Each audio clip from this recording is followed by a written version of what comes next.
There we go. Okay, welcome back everyone to Shmuel Bet after a little break. Dedicate the shiur to the memory of Manya Bat Yosef. Is that right? Manya Bat Yosef. David Marks' mother-in-law passed away a few days ago. Shiva is in South Beach. The address is on the group that I sent out. Anybody that can come to Mincha at 4:45 today and tomorrow would be greatly appreciated.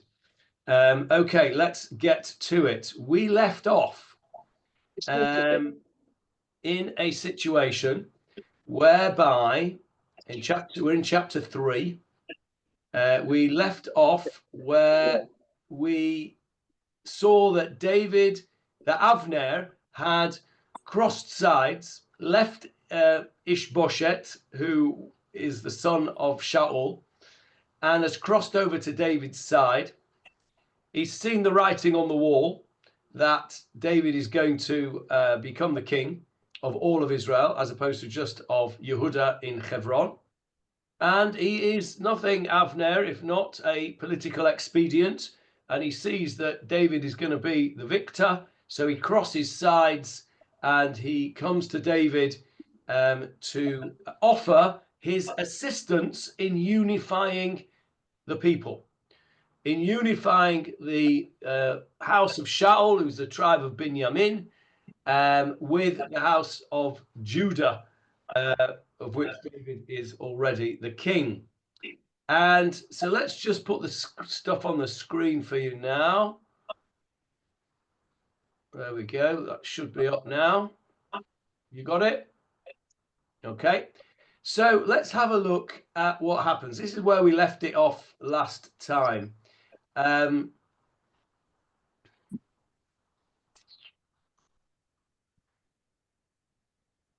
Verse 12, Avner sent messages to David from his place, saying, to whom the land belongs, make your covenant with me, and behold, my hand is with you to bring around all Israel to you. Avner says to David, I can deliver the rest of the people of Israel to you so that you can have a bloodless coup and you will be the king of all of Israel. And I can facilitate that.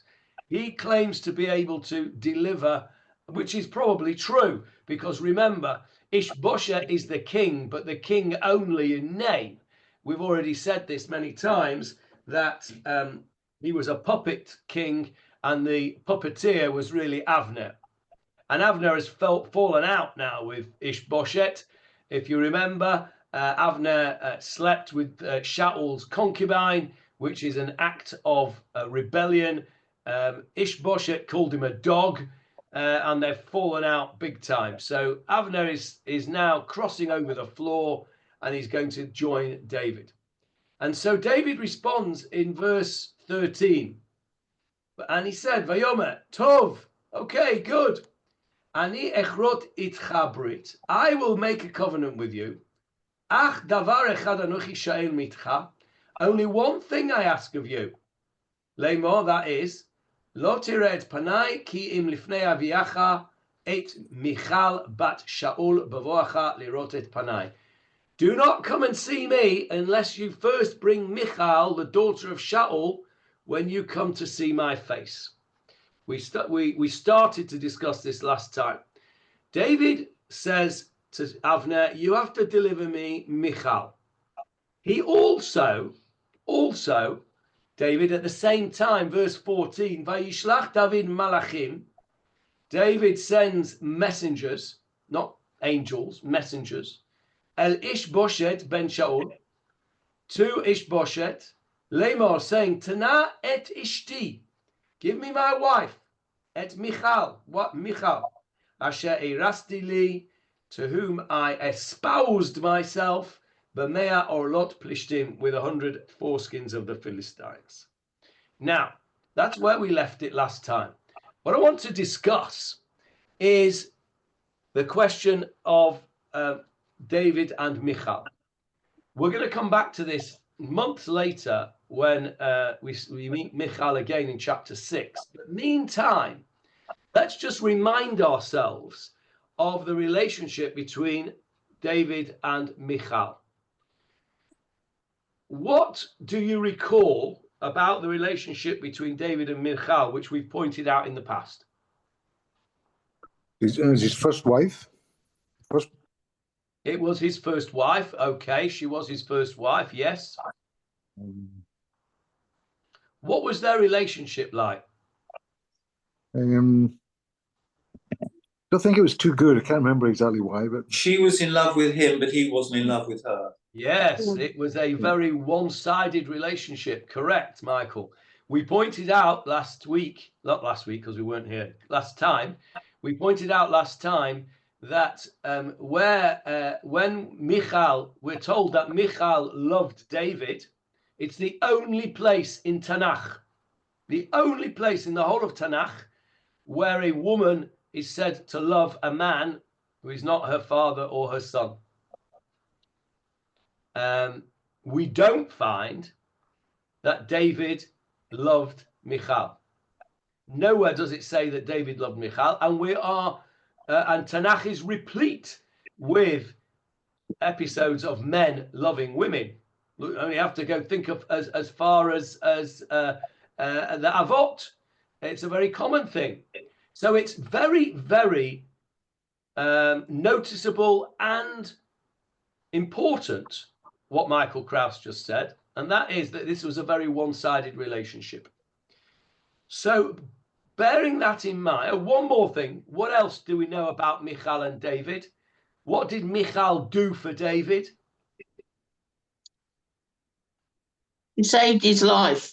Saved his life. How did she do that, Hannah? When Shaul's messengers, soldiers, whatever, came to kill him, she helped him escape, and she made the bed look as though he was sleeping in it. Correct. She had a mannequin in the bed, and she enabled him to escape out the window. So yeah, she saved his life. Absolutely. So we still didn't see that David loved Michal. And what has David done in the meantime, by the way, in terms of wives? He married Abigail. Yes, he married Abigail, and who else? Merav. He's married two women since then. Merav. No, Achinoam. Okay, he marries two wives, Abigail and Achinoam. So what does that tell you about David's relationship with Michal? You could take it or leave it. Yeah, he's not fussed, is he really? So it's a bit strange. Wait a second. Why is that necessarily so?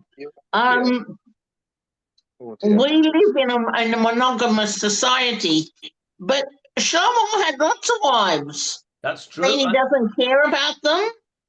Probably not, no. Shlomo had over 1,000 wives. Yeah. Well, I don't, forgive me if this is a little modern, but I don't think you can care about 1,000 wives the way you can care about one. Anyway, be that as it may. But I also don't believe that we are capable of only loving one person. That may it doesn't well be necessarily true. mean you have to marry them or anything like that. But I think that that love is something you can love two or three. And anyway, Meravi didn't marry out of love. He married because Shaul. Okay, now we're coming to the point. So we've never been told that David loves Michal. He's not demonstrated any love towards Michal. And so it's a little surprising, I think, that the one condition that he puts on Avner's covenant is that he wants Michal back. And he not only wants Michal back, he goes to extremes to get her back. And when I say that, he doesn't just tell Avner to bring her back and leave it at that and wait for Avner to bring her back. What does he do? He also sends messengers to Ish-Boshet. He's taking no chances. He wants Michal back. Now, that's clear, okay? We're all agreed he wants Michal back. Now, what I want you to do now is to look at what he says to Avner and what he says to Ish-Boshet, and tell me what difference you see. It's verse 13 and verse 14. Let's read them again together. Vayomer, he said, Tov, good, ani echrot itcha brit, I'll cut a covenant with you. Ach davar echad anochi shoel mitcha, one thing I ask of you, lo tired panai, don't see my face, ki im lifnei haviacha et Michal bat Shaul, until you bring me Michal, the daughter of Shaul, b'voacha, when you come, lirot et panai. And then he says to Ish-Boshet, he says, Tana et ishti et Michal, asher erasti li b'mea orlot b'plishtim. Give me my wife Michal, whom I espoused to myself with 100 foreskins of Philistines. What's the difference between the two requests? Saul's daughter and my wife. Yes, how he describes Michal. In verse 13, when he's talking to Avner, he describes Michal as Saul's daughter. When he asks Ish-Boshet, he describes Michal as my wife. Why the difference, and what does it tell us about David's real motivation in wanting Michal back? Why the difference?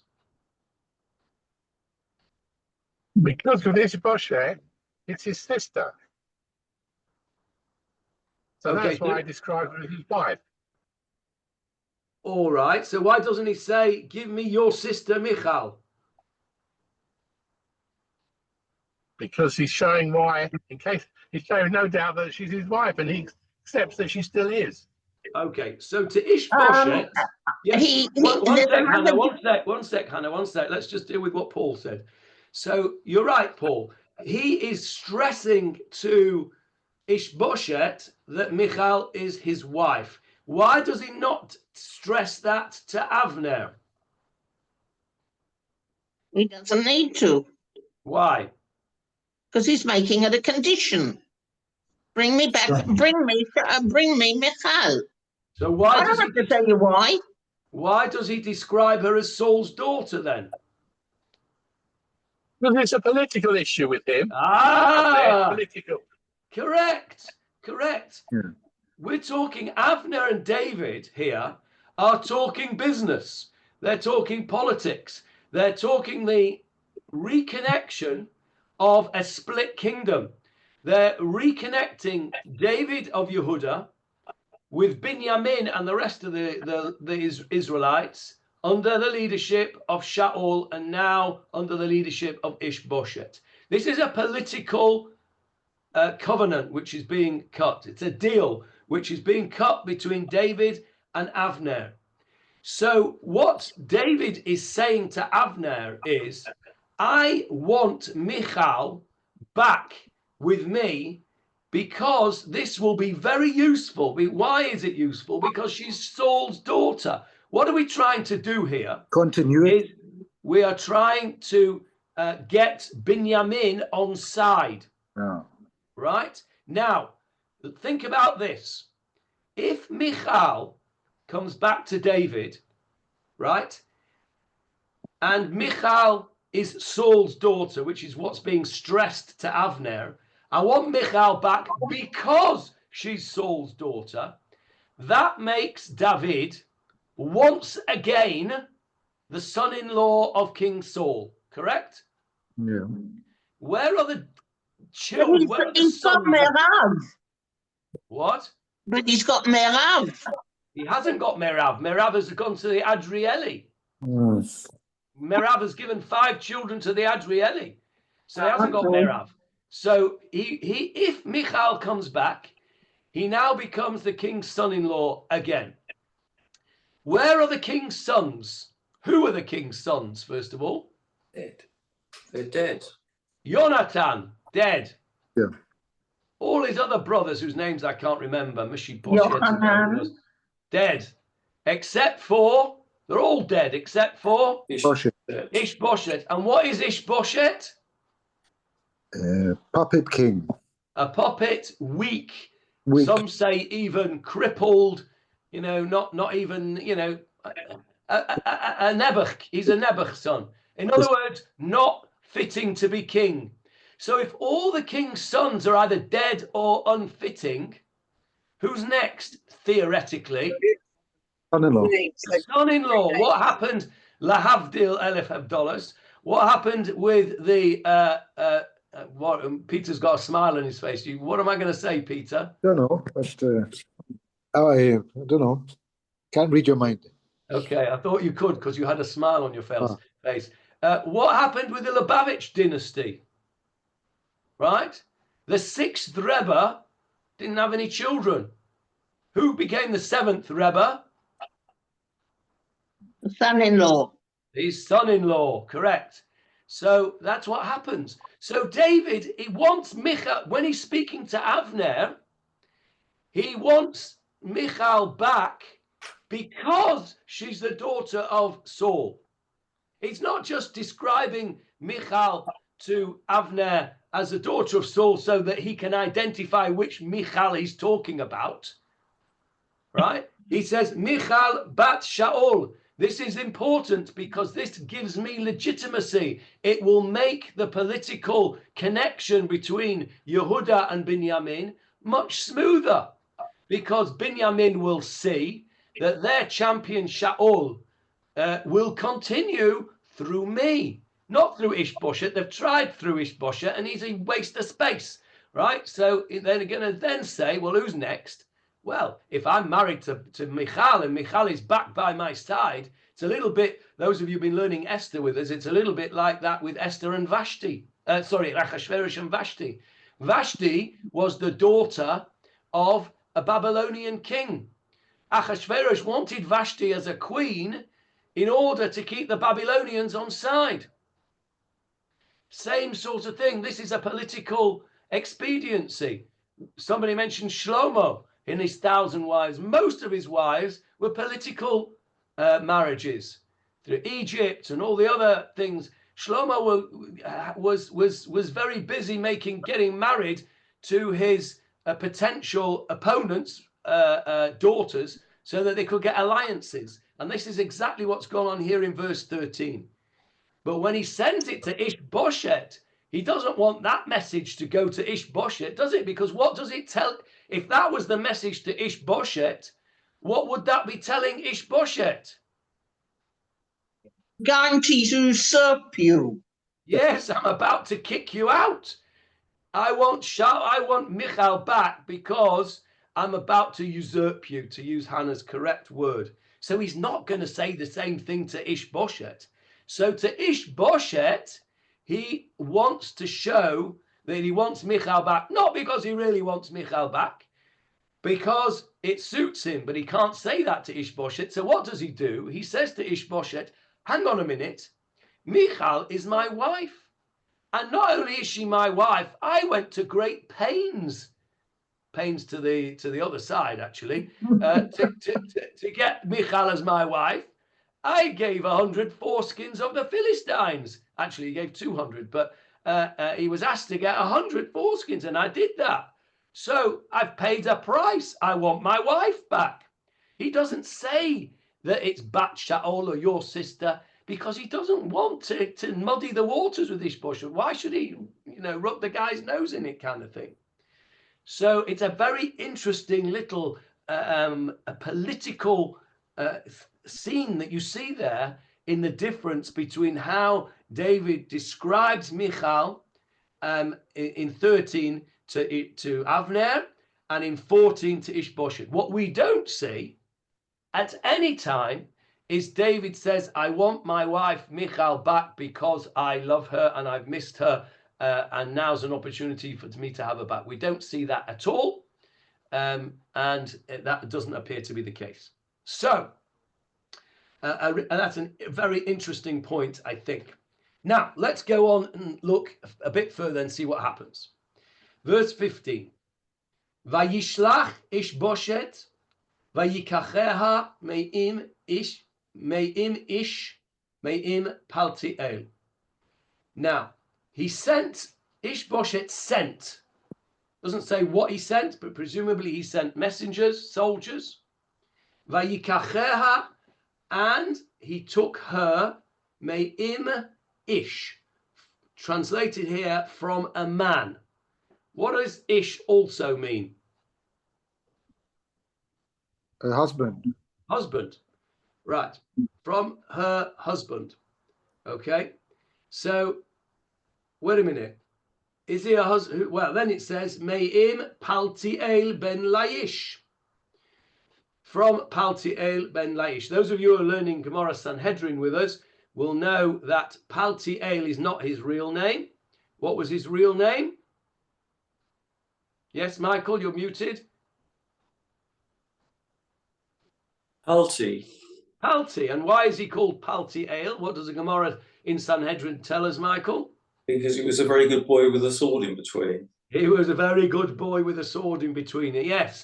Because the Gemara in Sanhedrin tells us that because he was not sure whether Michal was actually married to David or not. There was a big machloket there. It's all in Sanhedrin, Daf Yud Tet.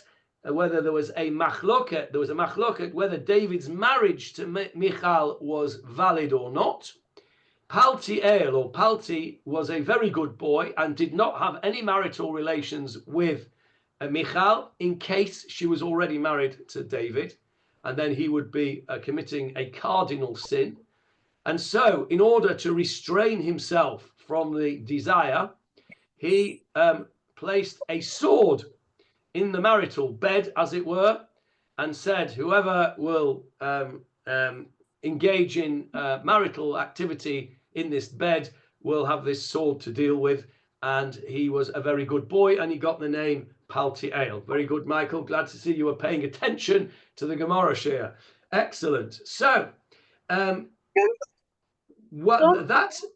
sec, Hannah. What's interesting is in this pasuk, Vayishlach Ish-Boshet vayikacheha me'im ish.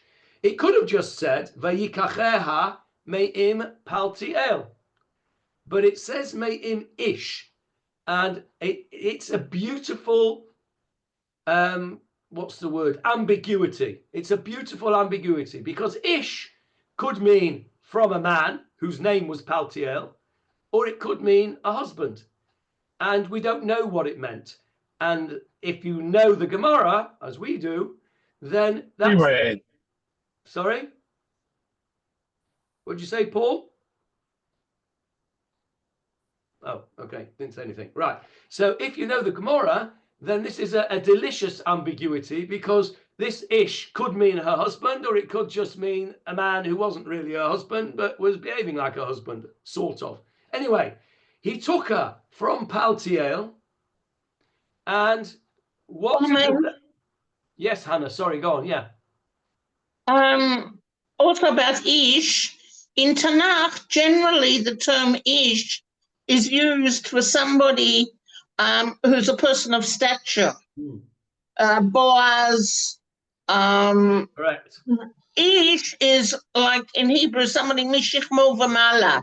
He's a person to be respected, and he's got stature in the community. So it could also refer to Paltiel's behavior.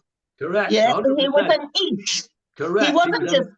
He was. What do we say in Yiddish? He was a Mensch. A mensch. A mensch. Ish is a mensch. Yeah. He was a mensch. What does the actual word mensch mean in German? A person. A person. It means a person. But We know that a mensch is a certain type of person, and Hannah is absolutely right. This ish, by the way, those of you, this is how wonderful it is when all our learning comes together. Those of you who are learning Esther with us, how is Mordechai described? Ish Benyamini. Ish Yehudi. Ish. Yes, Ish Yehudi, a Jewish mensch. Again, Ish being a person of stature. Quite right, Hannah. Very well pointed out. Yeah. So in verse 15, Yesterday's parsha, Johnny. Yesterday's parsha. Yes, Ish mi Beit Levi. Ish mi Beit Levi. Who is that referring to? Amram. Amram, what's his correct. father? Amram, Ram. Ish Bet Levi, took a woman from Bet Levi, Yocheved, correct. Amram, very good, David. So yes, Ish here in verse 15 refers to Paltiel, and he gets his name Paltiel, as Michael pointed out. He gets the full title here. He's an Ish, he's a proper Mensch, and we'll see in the next verse what a real proper Mensch he is. And why do you think that Tanakh at this point is going out of its way to build up Paltiel as such a mensch?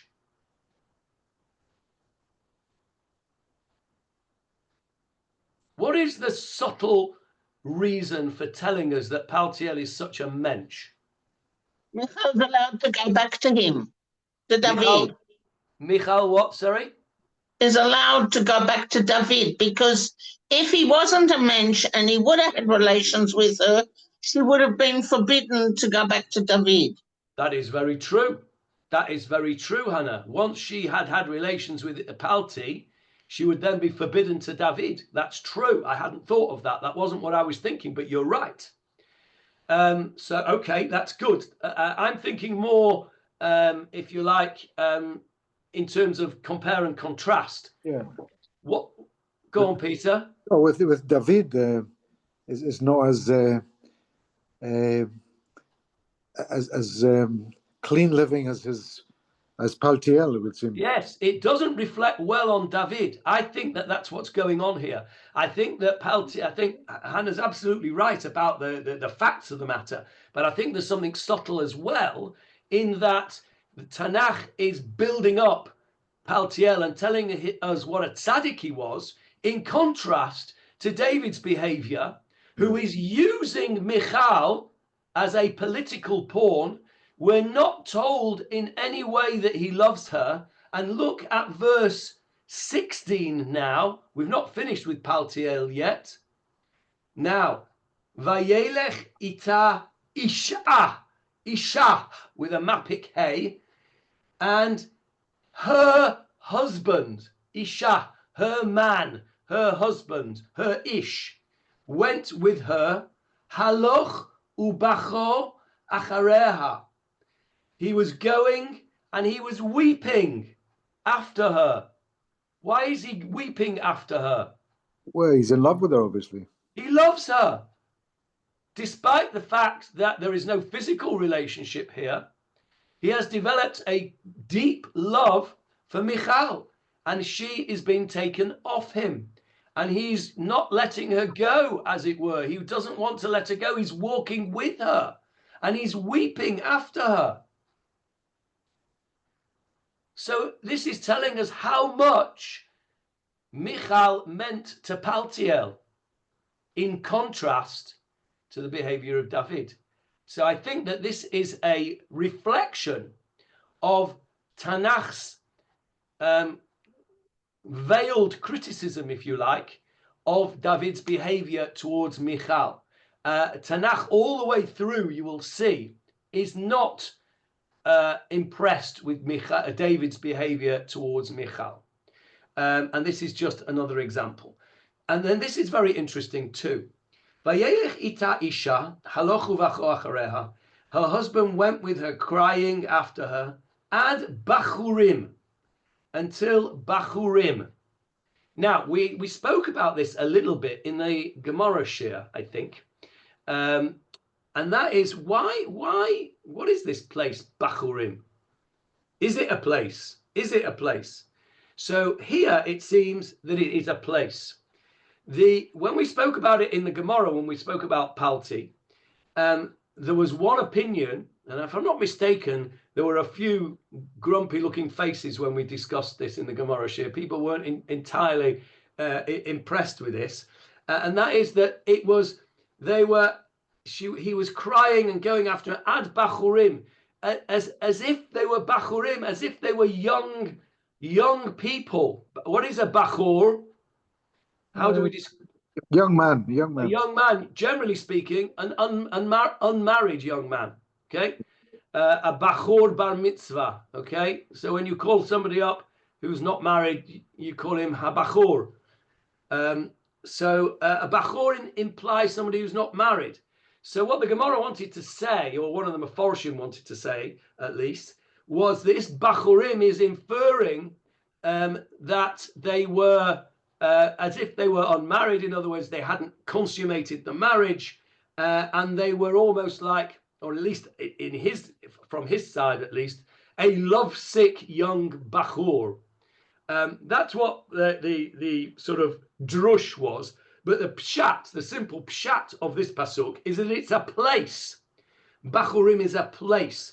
Now, why do we need to know how far he schlepped along with her crying? What is it of relevance to us to know the place that they went to?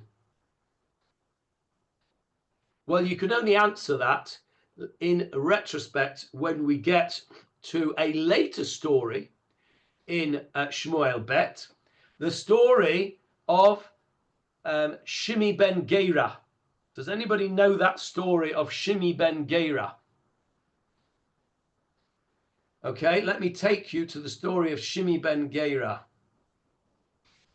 Here we go. It's in chapter 6 of Shmuel. No, 16, I beg your pardon. Chapter 16 of Shmuel Bet. And this is the time when Avshalom who is the son of David, is trying to usurp his crown and he's rebelled against his father. I take you over here to verse 5. Verse 5. Uva HaMelech David, and King David came ad Bachurim, to Bachurim, our place. He came to the place that we just mentioned in our chapter 3. Remember, this is 13 chapters later now. He came to Bachurim, Vihine Misham, and from there, Ish Yotzei, a man came out, Mi Mishpachat Beit Shaul, from the house of Shaul. This man came from Bachurim. He's a Shaulite. Ushmo Shimi ben Gera. His name was Shimi ben Gera. Yotzei, he came out. Yatzo umekalel, and he was cursing. Who was he cursing? David. Yes. He was cursing David. And what did he do? Excuse me. Vayisakel ba'avanim et David. He threw stones at David. Wait a minute. He's the king. Can't do that to the king. Vel kolav de Melech David. He threw stones at David and all the king's servants. V'chol ha'am, and all the people. V'chol ha'giborim, and all the mighty men. Mimino umismolo, on his right and on his left. What is it with this lunatic? He comes out of Bachurim and he's got a pile of stones and he's chucking stones at David and he's cursing David. What would happen to a person that did that? He would be stoned. Yes, well, he's trying to stone David. He would be killed, wouldn't he? That is called Mardut b'malchut.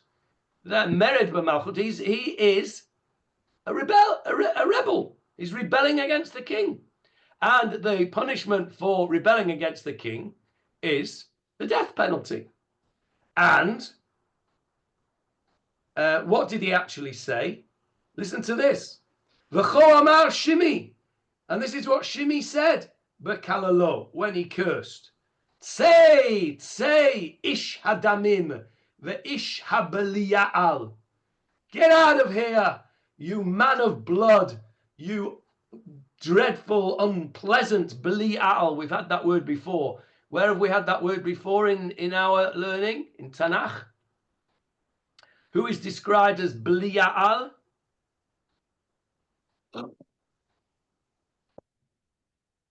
The men of Binyamin, who with the Gilegesh Megillah, they're described as Belial, and the miscreants that joined David in the first place are called Belial.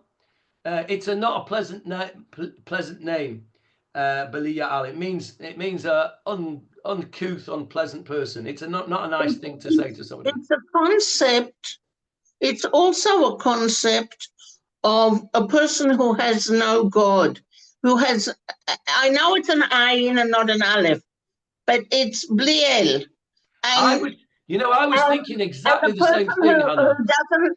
A person who doesn't think they owe anybody any explanation for anything that they do. Yeah, it's interesting. I was thinking exactly the same thing when I saw that word just now, but I didn't say it because of the ayin and not the aleph. But if we say that ayin and aleph are interchangeable, it's a very good observation. I had the same thought, Hannah. It's also pronounced bliel. Well, I suppose it depends if you pronounce your ayins correctly or not.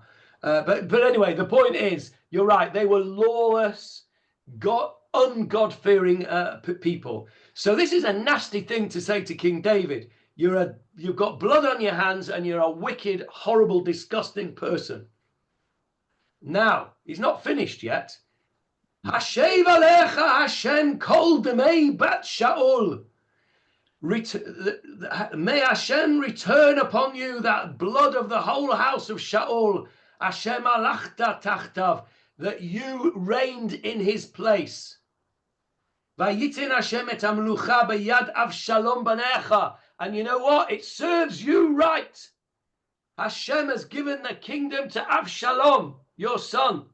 Remember, this is the time when Avshalom is trying to rebel against his father. And you deserve everything you get because you're a bad egg. You're a man of blood. Whoa, that's not a very nice thing to say to the king. It's also not a very sensible thing to say to the king if you want to see tomorrow. Now then, we happen to know that some of the king's men are a little bit trigger happy. We've seen this before, haven't we? And who is the most trigger happy of them all? Avner. Avner is one of them, yes. But who was before Avner joined David? By this time, Avner's dead, Hannah, so he's not in the picture. When David was chasing, when Shaul was chasing David, I think Paul might just have said it. Go on, who did you say, Paul? Yoav. Yoav, correct. And who was Yoav's brother? Who was equally aggressive? The one that chased Avner. Correct. And there were three brothers, right? What were they called? They were all the sons of Tzeruah. There was Yoav, that Paul's mentioned. There was Ahasel, who was killed by Avner. Who was the third one? Yeah, he's the one. Well, I'll give you a clue. Look at the next pasuk. Verse 9. Vayomer Avishai. Avishai. Remember, Avishai was the one that wanted to kill Saul when he was in the cave. And David said, no, you can't do that. He's the anointed of God. Avishai was trigger happy. He's not changed his spots. Vayomer Avishai ben Tzeruya el Melech. And Avishai, the son of Tzeruya, said to the king, Lama yikalel hakelev hamet hazeh. Why should this dead dog curse et Adoni HaMelech, my lord, the king? Ebrana v'asira et rosho. Let me go over, I beg you. Ebrana, please let me go and I'll chop his head off. Avishai wants to give him what he deserves. Now, what did David say when Avishai wanted to kill Shaul? Leave him alone. He's the anointed of the king. We don't get involved in that kind of thing. And here, David says similarly. Verse 10. Amazing. David, who's also, known to have a bit of a temper on occasions, remember what he wanted to do to what was his name? Abigail's first husband. The Carmelite. Come on, help me out. I've forgotten his name. Naval. It was something Boshet Ish. No. No. What was he called? Naval. Naval. That's it. I couldn't think of his name. Naval. He wanted to go and kill Naval just because he never gave him his recompense for his protection money. It was only Abigail that stopped him doing it. So David's also got known to have a temper. But look what he says here in verse 10. What is it with you, sons of Tzeruiah? Kol yikalel, so what? Let him curse. Ki Hashem amar lo kilel et David. Hashem must have told him, curse David. Umi yomar madu asita ken. Who knows? Who knows? You know, let him be. Don't get involved. You don't need to go over and kill him. So then, and then David goes on and he says, "Vayoma David al Avishai kol avadav." He says to Avishai, "Hinei bnei asher yatzam mimei mavakeshed nafshi." I've got enough trouble with my own son, who came out of my own body, who wants to kill me. Va'af ki ata bnei yamini anuchu lo vikalel ki amar lo Hashem. Leave him alone. I'm not interested in this Benjaminite. Let him curse. Maybe Hashem's told him to curse me. I'm more interested in saving my life from Avshalom. Anyway, why have I told you that whole story? Why have I brought you to that story? I brought you to that story because of verse 5. Va'ava melech David ad Bachurim. This whole story with Shimi ben Geri took place in Bachurim, in this place Bachurim, which is, back to our chapter now on the screen, which is the place where Palti went to with his weeping. Now, Rav Amnon Bazak describes what he calls a modern day Midrash. What is Midrash? What do you understand by Midrash? Go on, Peter. What would you say? How would you, if I said to you, Peter, what's a Midrash? It's an interpretation of it's rabbinic interpretation of events. It's not written law or oral law, but it's got rabbinic interpretation of how things probably, how things worked out. Okay, that's a good description. It's a rabbinic description of events that are not written down. In other words, it sort of fills the gaps between stories, okay? And it adds rabbinic interpretation to stories. That's a very good description of Midrash. Anybody want to give a different description of Midrash? I like that description. Anybody else? Just a story to give meaning to something, even though it may very well not be true. Yeah, very good, Michael. Excellent. That's another point about Midrash. Midrash is not necessarily to be taken literally. The Ramban famously said, anybody that believes all the Midrashim are to be taken literally is a fool. Anybody who doesn't believe any of the Midrashim is an apikoros. So you have to be discerning about Midrash. You're right, Michael. Midrash is not necessarily true. It's a story sometimes to add meaning, even though it may not necessarily be true. That was beautifully put. Now, Rav Amnon Bazak, who is a modern day rabbi in the Gush, teaching in Yeshivat Har Etzion, he describes what he says is a modern day Midrash that he made up. Okay. Now, he's not suggesting that he's on the level of Chazal, that he should make up Midrashim, but he uses the expression, I could make up a Midrash, and it's a beautiful idea. And I'm going to share it with you. And I'm just going to read you actually what he says, because if I paraphrase it, it might lose some of its beauty. Let me have a look and see if I can find it. Yeah, here it goes. He says, listen to this. This is what he writes.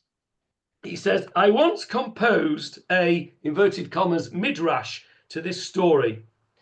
When David took Michal from Palti ben Mensch, Paltiel would go ahead weeping and each and every tear that fell to the ground turned into a stone.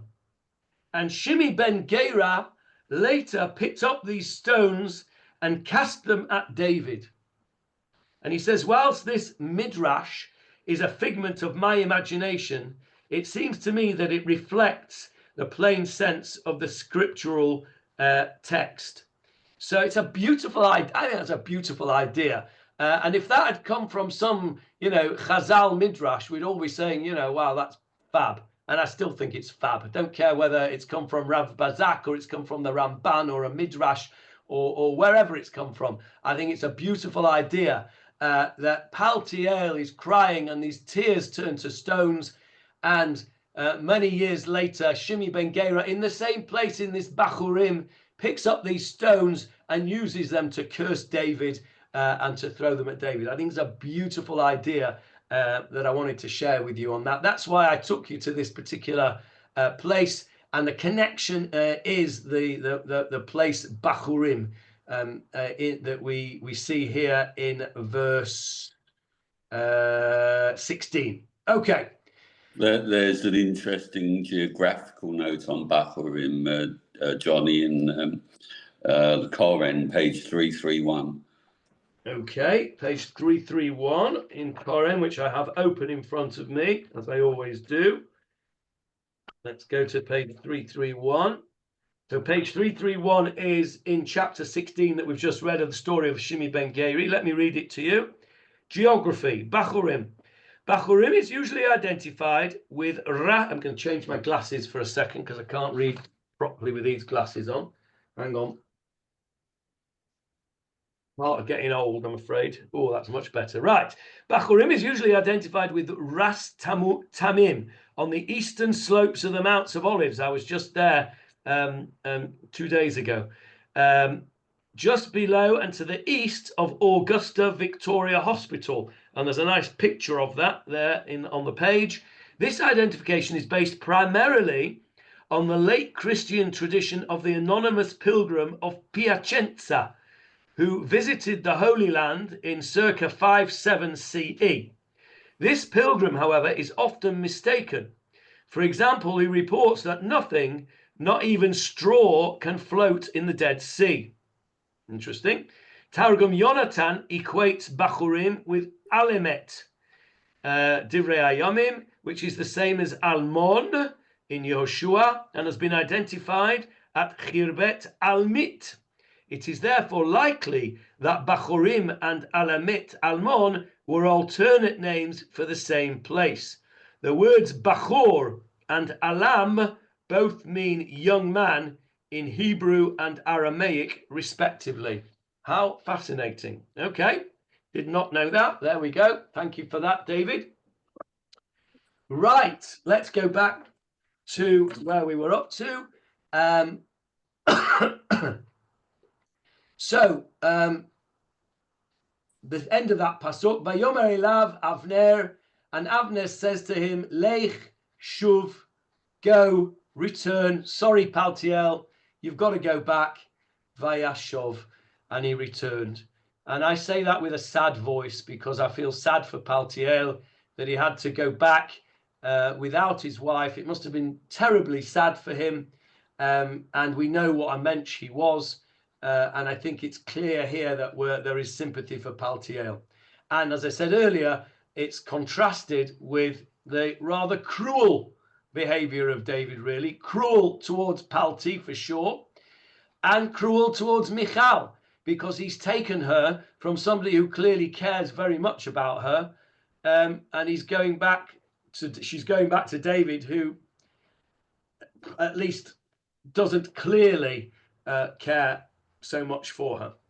Okay, now can we also mention Shaul's cruelty for what he did in the first place? Okay, go on.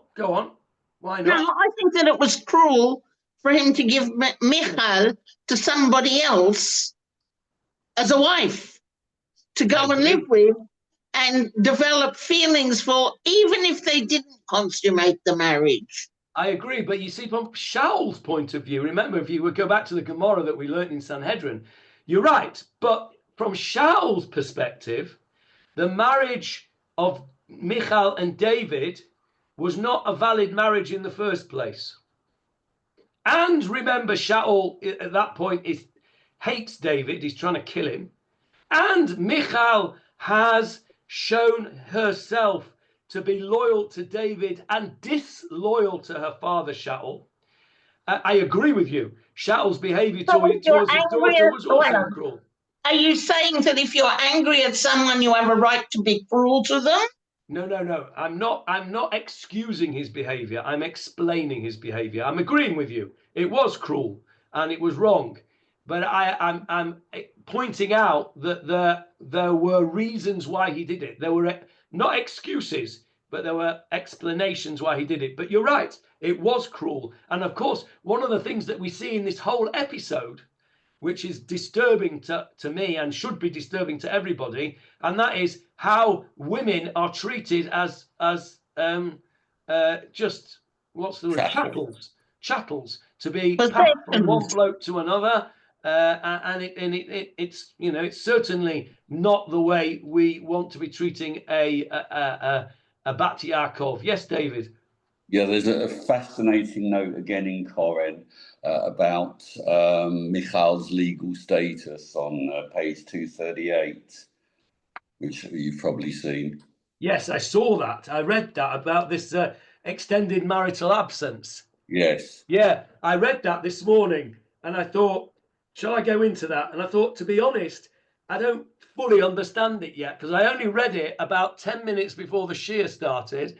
And I thought, no, I need to read that again before I fully understand it. So I didn't fully get the point of it. But just for everybody else's benefit, what it says here in brief is that there was a very great doubt, even forget halacha, but in Near Eastern historical practice, there was various questions about the legal status of a wife who is abandoned by her husband. And it seems to be there's all sorts of different reasons why she might have been abandoned as to what her legal status was. It's a bit complicated, as David will attest. And I didn't fully sort of get it into my head in time to go through it. But we've got 5 minutes left, and I just want to do a little bit more. But maybe I'll look through that in detail again, and maybe we'll begin with that. Somebody reminds me. I'll probably remind myself by listening to the end of the Shir before next week. Perhaps we'll begin with that and revisit that next week. But clearly, David is not. It doesn't come out great on this. Shaul certainly doesn't come great out on this. Who does come out well, of course, is Ish-Palti the Mensch Palti, and that's something which I think is clear here. So now we're on verse 17, and this is a verse that I want to concentrate on for the last 5 minutes because it tells us something that we didn't know before. Verse 17 on the screen. Udvar Avner haya im ziknei Israel lemor. Udvar Avner, and the word of Avner, haya. What does haya mean? Was. What? Was. Now, how is it translated on the screen? And what of the had been? Had been. Yeah. What it's telling us, the way this is couched, is telling us that something has gone on in the past that we didn't know about. Let's do this whole pasuk and you'll see what I'm talking about. Udvar Avner haya im ziknei Yisrael lemor. And the word of Avner had been with the elders of Israel, saying, Gam tomol, gam shilshom. Translated here in times past. Literally, it means also yesterday, also the day before. Tmol is the same word as the modern Hebrew word for yesterday. How do you say yesterday in Hebrew? Etmol. Etmol, the same word. How do you say the day before yesterday in Hebrew? Shilshom. Shilshom. Yeah. Gam Shilshom. Why is Shilshom the day before yesterday? It's 3 days past. Thank you, Barbara. It's 3 days past. Shilshom, the root is shalosh. Yeah. So if today is day 1, yesterday day 2, day before yesterday is day 3. So Shilshom means the day before yesterday. So in times gone past, it means Hayitem mevakshim et David lemelech aleichem. You were seeking David to be king over you. Wait a minute. That's a new piece of information, isn't it? No. No? Well, if we think back to Shaul and David's conflict, the conflict arose that David had become more popular in the country than Shaul. Yeah, David Shaul באלפים ודוד ברבבותיו. Yeah, people. That's true. That was what caused Shaul's animosity to David. So it's not surprising that he tells him you wanted David. You preferred David over Shaul, popular wise. Okay. Yeah, I'm not saying legally. I take that point, but who was it that sang about Shaul and his thousands and David in his 10,000s? The women. The women, okay, the girls, okay. And who is this talking about here? Avner. Ziknei Yisrael, the elders of Israel. This is a new piece of information that the elders of Israel had at some point, in other words, Shaul's elders had at some point sought David to be king over them. This is a new piece of information. Up until now, we have thought that David is trying to persuade, and David himself doesn't know this piece of information. David is trying to unify the country between Yehuda and Binyamin, in effect trying to usurp the kingdom of Shaul, right? Through peaceful means, granted, but he still wants to do that. What he doesn't know, and we didn't know, and we're only being told this now, which is fascinating, that there was a time when Avner, when the elders had actually wanted David to be the king. And who do you think it was that prevented that from happening? Yes, Michael Kraus, you're right. Avner, because he was pulling all the strings. So the Avner is a proper flip-flopper, right? So this is a fascinating piece of information. Let's just do 18 and 19, and then we'll stop, and we'll come back to it at the end of beginning of next week. So he says, there was a time you wanted kingdom.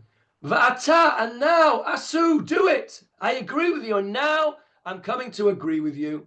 Ki Hashem amar el David leimor, because Hashem has said to David as follows, B'yad David avdi hoshia et ami Yisrael miyad Pelishtim. Through the hand of David, my servant, he will save the people of Israel from the hand of Pelishtim, umiyad kol oivehem, and from the hand of all their enemies. So Avner now goes to the elders of Shaul's lot, in other words, Ish-Boshet's main men, and says, oh, there was a time, guys, that you wanted David as your king. And actually, I prevented that. But now is the time to act upon that. You were right. And I now know that Hashem has said, through the hand of David, I will deliver my people of Israel from the hand of the Pelishtim. And so he says, this is the time to do it. And Avner spoke also in the ears of Binyamin, and Avner also went to speak in the David's ears and Hebron, and all that pleased Israel in the entire house of Benjamin, and were all lived happily ever after. Now, we're going to stop there, because we're not going to all live happily ever after. Don't read on if you don't want to have it spoiled. Okay, but I want you, please, to consider as your homework for next week, I want you to consider verse 18 in detail, and I want you to tell me what is wrong with verse 18. That is your homework for next week. What is wrong with verse 18 that Avner says to the people of the Ziknei Yisrael, this prophecy of God? I want you to tell me what's wrong with it, and I want you to tell me why Avner said it. This is just for my benefit. Before we do that, beginning of next week's shiur, I need to just revisit the extended marital absence on page 238 of the Koren. That is just for my benefit when I listen to the end of this recording next week when I start to prepare. Any questions on today's shiur to date? No? Yes. Hey, wait a second. If somebody has wishful thinking, does it necessarily mean, in your opinion, that they would act on it? I don't understand. Is that a question?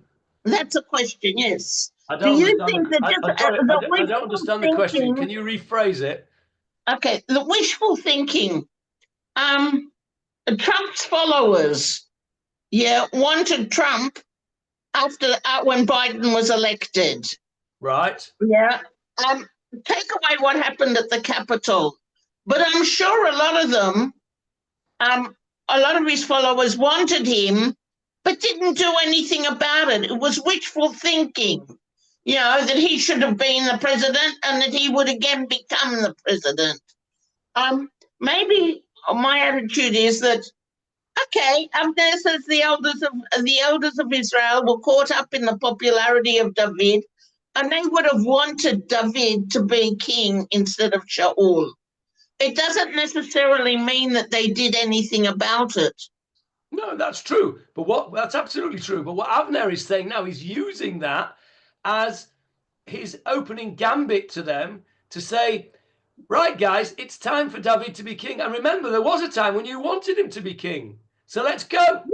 Yeah. You wanted him to be king. Yeah, that's fine. It doesn't necessarily mean that there was a plot or anything. No. I'm not saying there was a plot. What I'm saying is that Avner didn't go along with it at that time, because had he wanted to, he could have done, because Avner held the balance of power. But now he's using that to his advantage to say, now is the time we can go and do it. No, you're right. I don't disagree with that at all. Any other questions? Okay, we'll see you. Let me stop the recording now. Hang on.